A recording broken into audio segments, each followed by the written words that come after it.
Hey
everybody! I am sitting backwards in the sofa now so that I can face the window to get enough daylight. Because now we are in this time of the year when the daylight is just getting shorter every day. But I mean, this is just the beginning, because in 2 months we will only see the sun for half an hour before it goes down again. So cheers for the daylight! I have been wanting to do this vlog for so long, but I actually started with this vlog like a month ago. Oops. Oh, I hate when I don't know the number. Okay, just do it. Hej, det är Jonna. Ja men hej. Ja, absolut. Det går jättebra. Är det på OK då eller? OK blir bäst. Okej, men det blir bra. Yes. Tack så mycket. Hej då. Package arrival. There's always a lot of time and things regarding packages, since we have a business and we're both sending a lot of packages and we're receiving a lot of packages. And since we live like in the middle of nowhere, no shipping company want to drive here, so they always call to ask, is it okay if you leave it in the closest town? And you know, it's okay, because we usually go in there anyway to send packages or pick up packages and so. But that's not what I was going to talk about. So yeah, I started this vlog like 1.5 months ago, when I still was up in the mountains. If you've seen my previous vlog, you know what I'm talking about. So I was there for about a week and I started my next vlog there. But alright, I'm gonna start driving home. It takes about 3 hours. So I see you guys at home. But then as I got home, things happened and changed the whole vlog, so I couldn't continue on it. And because of what happened, we just got off track with work and everything. So the past 3 weeks now, I've just been working constantly with something and haven't really got the time to record this video. As you see in my intro, when I started to film this, it was just the beginning of autumn. All the colors was just blooming. It was so beautiful, all the yellow and red trees, and yeah, I just loved the autumn, but it just went so fast. As I'm looking out, there's no leaves left on the trees, and it's been snowing a couple of times already. It's freezing degrees outside in the nights and sometimes in the days. You can smell the winter is coming. So I thought I would begin this vlog by letting you know a little bit of what happened and the reason to why it took so long time for this vlog to come up. So it was Friday evening when I drove home from the mountains, and I was super happy to see Jinton again. I had really missed him, but I had an amazing week in the mountains. I had got lots of work done. I had done 2 videos and started a new song, and I was just so inspired and happy. And Jinton had a really good week in the smithy. He had got a lot of orders done. For the first time in a long time, we both felt like we were back on track, and we were gonna make some dinner and, you know, celebrate the weekend. And suddenly I got an email in my inbox from a man that I don't want to have an email from. Usually it means trouble. So in order for you to understand, I need to explain a little bit from the past. For about 6 years now, there's been a man that been stalking me, but in very short, intense times every year. It only lasts for about 1 or 2 weeks a year. When it started about 6 years ago, I didn't realize that it was gonna turn out so bad in the end. I thought he was just like a normal, annoying guy. And he lives in Stockholm, but he has connections up here in a town nearby. So that's how I saw him the first time, like he was in the village with a friend or something. Started off pretty normal. He was like knocking on my door, asking if I wanted to go down to the beach with him and stuff, but I never was interested. I was really clear that I'm not interested in you. And then he started, emailing me and texting me a little, but I didn't really thought it was any harmful. I just was ignoring it, kind of. And then I just didn't hear from him for like a year or so, and then it started again, like often in the spring, in May, in the month of May. And after a couple of years, I started to realize that something was wrong with him, because the way he wrote was almost like we had had a relationship. He wrote mails that was like including me in things that, I didn't even know this guy. So I thought it started to be a little bit creepy, but I just ignored it. It was not until last year, in May 2018, that I actually called the police the first time, when he started to show up outside our house, behaving really, really weird and creepy. He sent me letters with his clothes and keys and stuff. It was really, creepy in a way.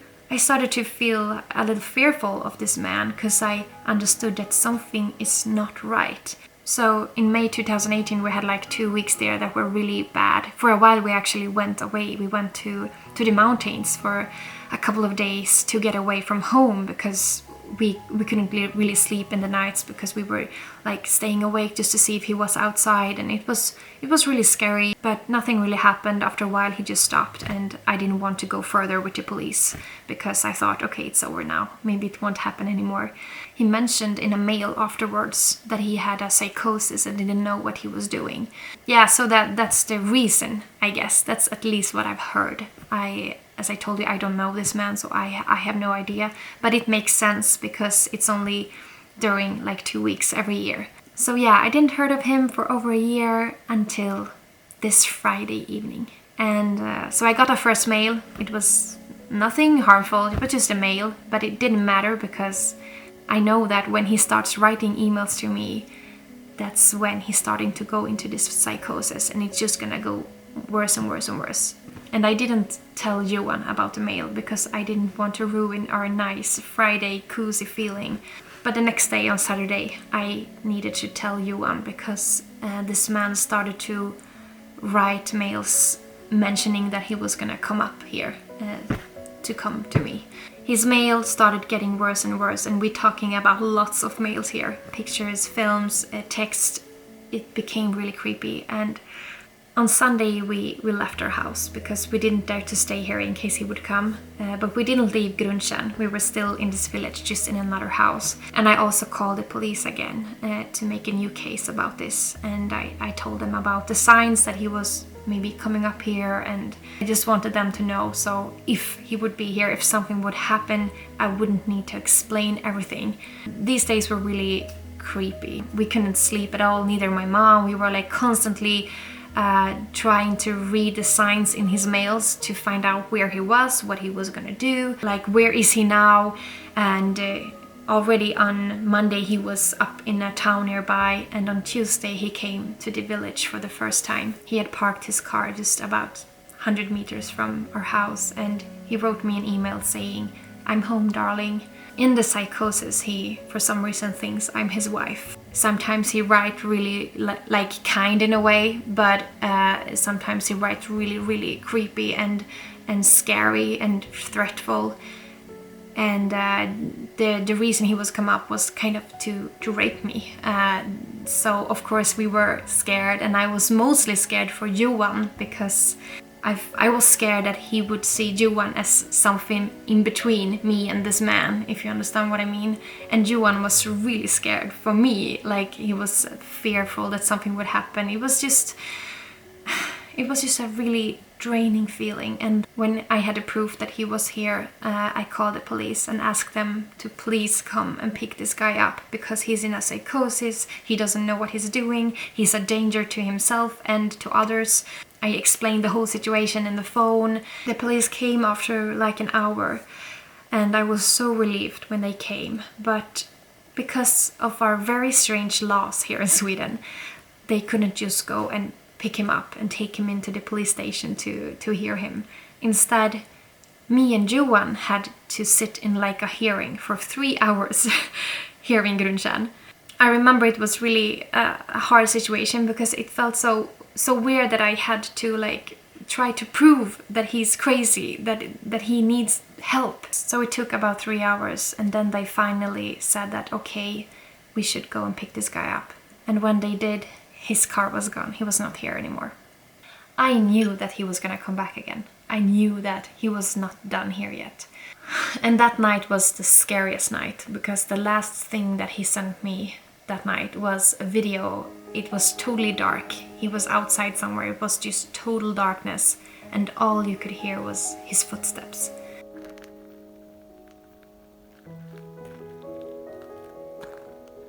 And I've never ever wanted so much to have streetlights as that night. We don't have any streetlights here, so it's total darkness, which means you can see the night sky and the northern lights really, really good. But this night I just really wish there were lights outside.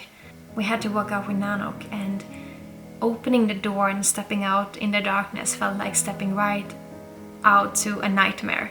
But we just ran to the car with the dogs so we could drive to another town to walk them. It was our dog and my mother's dog. Next morning, when it was light again, we were gonna go out with Nanok on a walk, and we saw his stuff lying along the road through Grundtjärn, through the road here in the village. His clothes, his socks, his phone, you know, a lot of different things. In the same second as I told Johan that we should go back again, we saw him coming out from our house, or like the road up to our house. Then we just ran in again, and I called the police, and I was just begging them to come and pick him up. I was really lucky that the police was only like 20 minutes away, and meanwhile he was just standing there outside our house. It was like he was waiting for something, I guess me. And one time he just took all of his clothes off, standing all naked there, and he was like freezing outside, and he was all barefoot all the time, and then he just put his clothes on again, behaving really, really creepy.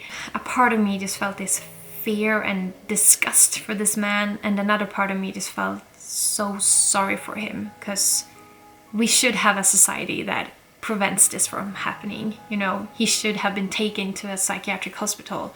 When the police came, he was still standing outside our house, and they picked him up, and I felt such a deep relief. We were all like almost crying of relief, like finally this is over, finally.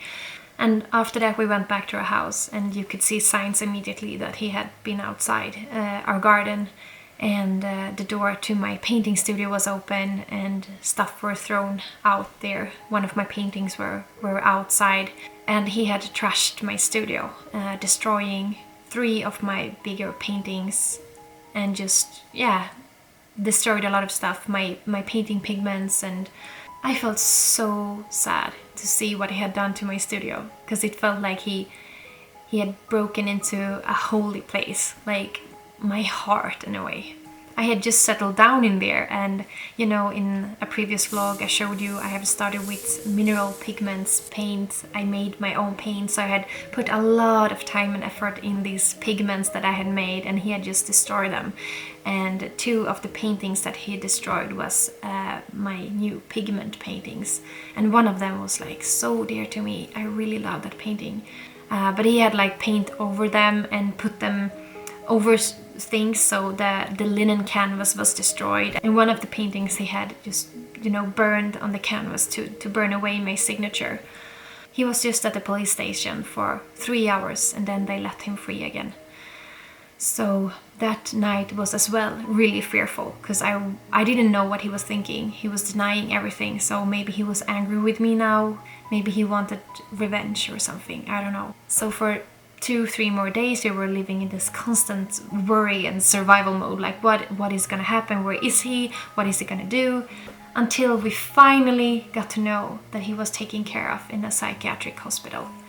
So after that we could finally start to relax a little and try to get back to our normal life. Even though the law system here in Sweden are really strange, we still felt that we got a lot of help from the police. They came here to take evidence from the studio and the things that he had destroyed, and after a couple of days we had 2 policemen that came here to our house to help us with safety, because they worked with safety for victims, and so they were checking out our house to see what we could do to be more safe, which was really, really helpful. We got some really good advice regarding, you know, cameras and lighting and alarms and stuff. So we're gonna step up the game a little bit when it comes to safety here at home.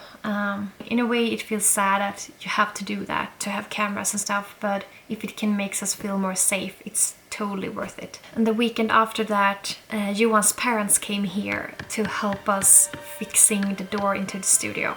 As many of you know, this homestead is very old. So the house where I have my studio, my painting studio, is very old, and the walls have kind of started to lean down, which means that you couldn't actually close the door. So you could definitely not lock it.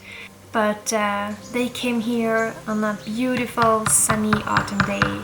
You know, Johan's dad is really good with carpenting, so he could lift up the house and make it more straight again, so we could close the door. Ja, jajamän, det stämmer nog det.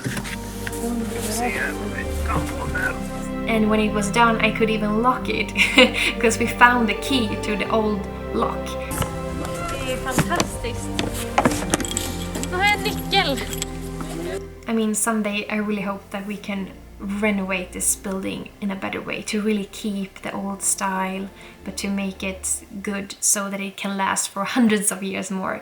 And the same weekend my dad came up here as well. He lives part-time in Gothenburg where he works, and part-time here, up here with my mother. Tandborste, olja, necessär, badbyxor, cyklop, snorkel. Ska du åka till Casablanca? Ja. Man köra till Casablanca. Då får man köra, då känner man som en hårblås när man kör mot. It's always a very happy and good feeling when dad comes up. It's like he brings a lot of ease and happiness with him in a way.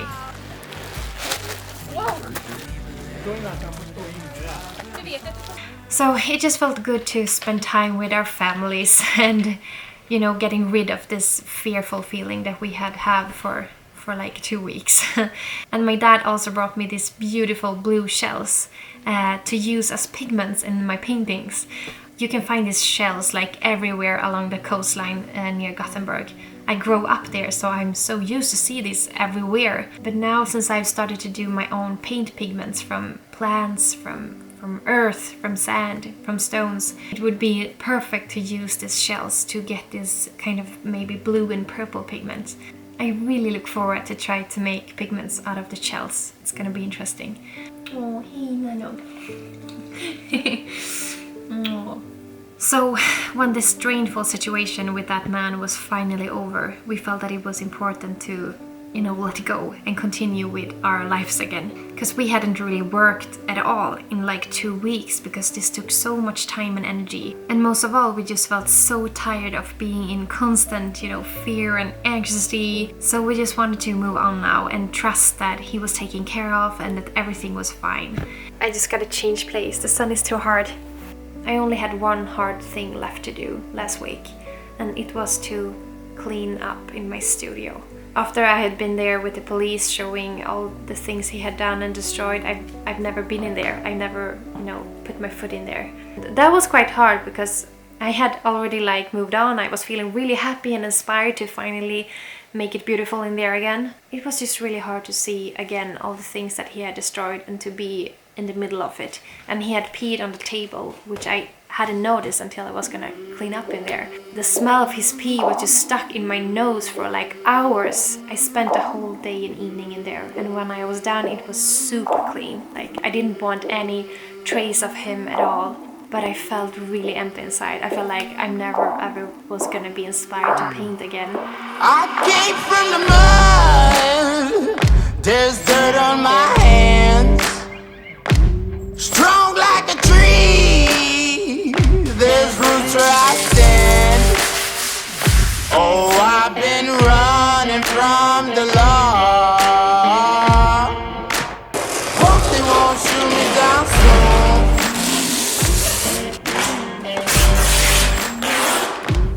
They've been gone a sleepless night. Try to catch me howling at the moon.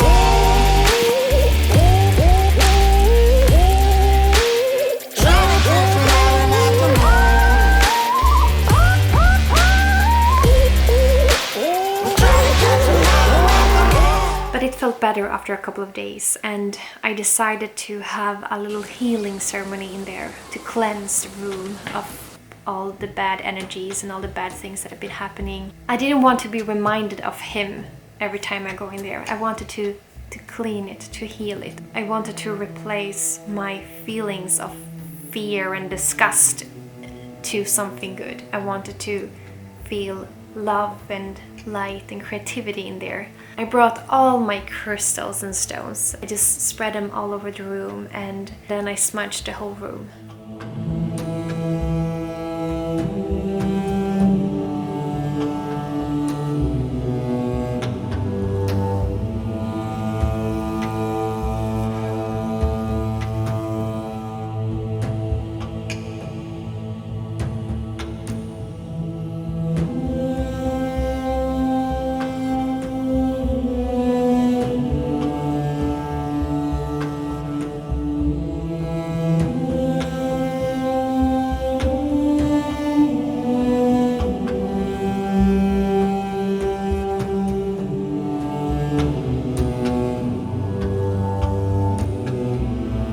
It was a beautiful little ceremony that really helped me, because afterwards I just felt at peace. I felt joy.